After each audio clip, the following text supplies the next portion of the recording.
ومن أحسن قولا ممن دعا إلى الله وعمل صالحا وقال إنني من المسلمين.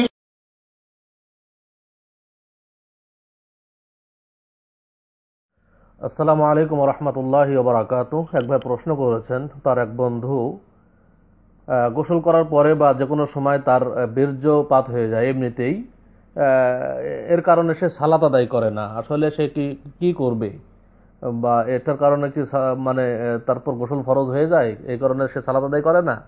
আসলে এর জন্য পরামর্শ কি, এর জন্য হুকুমটা কি?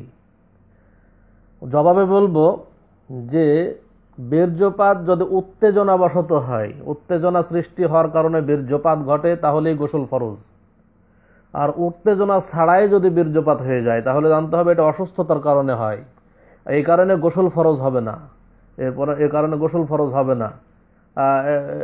এর কারণে কি করতে হবে, তাকে অজুর সময়, সালাতের সময় হয়ে গেলে ও লজ্জাস্থান ধুয়ে অজু করে ফেলবে, লজ্জাস্থান ধুয়ে অজু করে ফেলবে, অজু করে সালাত আদায় করবে। এই অজুর পরে যদি আবারও বের হয়, এতে অজুও ভঙ্গ হবে না, তার সালাতও নষ্ট হবে না।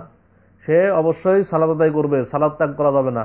এর কারণে গোসল ফরজ নাই এবং তার সালাত নষ্ট হবে না। সালাতের মধ্যেও যদি বের হয় তবুও তার সালাত নষ্ট হবে না। অনুরূপভাবে অনেক মানুষের পেশাবের সমস্যা থাকে, ফোটায় ফোটায় পেশাব পড়তে থাকে, এ কারণে অনেক মানুষ সালাত আদায় করে না। এটাও একই, এটাকে বলা হয় সালাতুল বাউল। তো ফোটায় ফোটায় পেশাব পড়ে যখন, তখনও একই হুকুম, সালাতের সময় সে তার লজ্জাস্থান ধুয়ে অজু করবে এবং অজু করে সালাত আদায় করবে। অজুর পরে যদি বের হয় পেশাব অথবা সালাতের মধ্যে বের হয়, এতে সালাত তার নষ্ট হবে না, অজু নষ্ট হবে না, সে সালাত আদায় করবে, এতে কোনো সমস্যা নেই, এতে কোনো সমস্যা নেই। আশা করি উত্তর পেয়েছেন। আসসালামু আলাইকুম ওয়া রাহমাতুল্লাহি ওয়া বারাকাতুহু।